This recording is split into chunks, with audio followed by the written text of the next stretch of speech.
the scenario that we're getting today, it's a behavioral thing too. It's a psychological thing. It's having its effect on people all over our country and bringing about fear and bringing about confusion and bringing about discouragement as to really getting busy doing something for God. Instead of trying to do something to help the world be what God wants it to be, people have given up, and all they're doing now is sitting down waiting on the rapture to get them out of all of it so they won't have to do anything and miss all the supposed great tribulation that's supposed to follow. I held a conference in Portland, Oregon, and a lady came up to me, one of the officials in the church, and she said, Brother Bray, she said, the things that I hear so much on radio and television, she said, it's just made me completely frustrated and fearful. She said, I have really been afraid. And you know, I'm thankful for the conferences we had there because it changed her entire attitude and outlook on life altogether and showed her that God has not given us a spirit of fear, but the spirit of a sound mind. Because what we are to believe should be based on what the Bible actually means and not our suppositions and speculations about all of these things. And so what we're trying to do is present the Bible in the sense that it was written for the people of that day and time to understand. We have to understand their way of understanding things for us to understand now what they were talking about. And we need to look at it from that standpoint. One of the biggest parts of the modern fallacy of interpretation of prophecy is that thing known as date setting. Date setting. And it's always been, for 2,000 years, people setting dates as to when the Lord would come, or when the millennium would start, or other great events take place.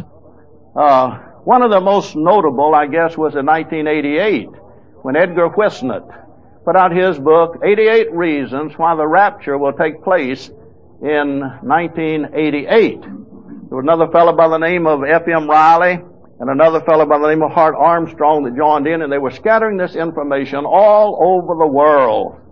So I wrote a letter to these three fellows, and in the letters I said, I forget the exact date of the month this was to occur in September of 1988. But I said, I know that you're busy promoting your propaganda now, your interpretation, and won't have time to do this now. But after that date, you're going to have more time and you can read my books. I'm going to send you my set of books on prophecy. I want you to read them.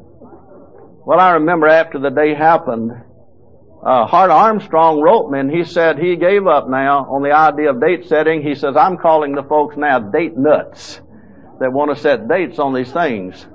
The other man, F.M. Riley, by the way, recently, less than a year ago, ordered my book. Well, it's been since October because that's when it was published. Ordered my book on Matthew chapter 24.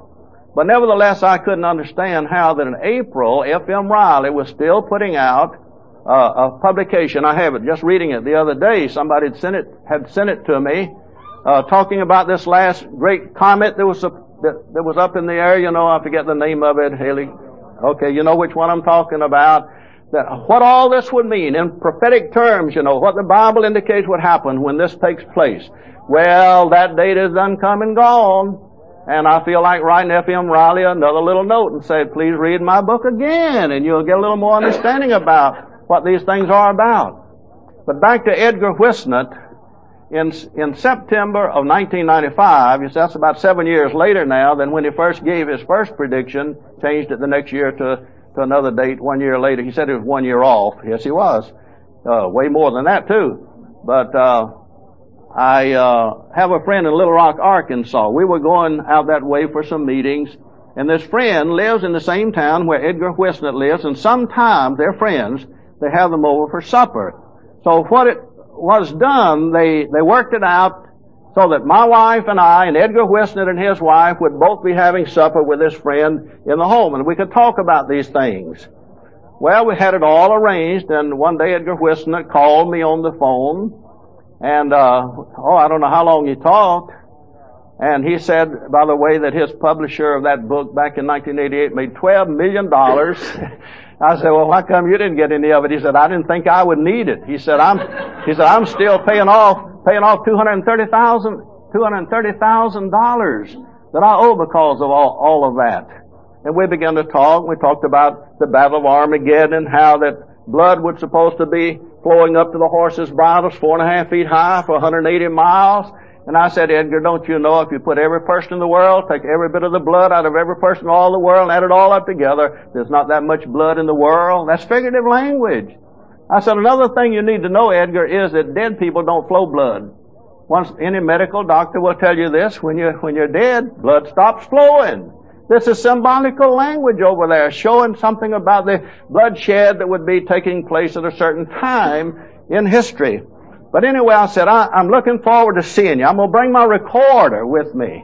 And he said, you do that. He said, you can do that. And so we were looking forward to that. And then one day I came in, my wife said, Edgar Whiston had called while you were out. I said, what did he want? He had been saying now to me, had a new date, September the 25th, 1995 was to be the date of the rapture. At midnight, it was to take place. I said, Edgar, I got a problem. That's the day I'm coming back from Kansas. I won't get home if it takes place on that date. But anyway, I came in and she said, Edgar Whiston had called. Now, this was just a couple of weeks before the deadline date. And she said he's sorry. We're not going to be able to have supper together because he has accepted an engagement in California to teach for a month out there. Now, you figure that one out, dear friends. You figure that one out. Well, September the 25th came. The rapture did not take place. And the next man, I'll tell you what I wrote in the letter to these three fellows to start with. In addition to sending them my books and asking them to read my books, I said there was a little bird that flew down out of the sky and he landed on the fence and he started chirping.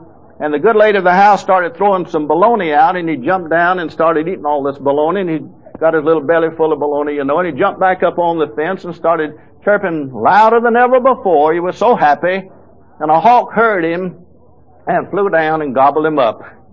And I told all these three guys I was writing, I said, the moral of this is, when you're full of bologna, keep your mouth shut. And I believe that's a good thing to remember. If you don't know what you're talking about, if you're full of baloney, you better keep your mouth shut.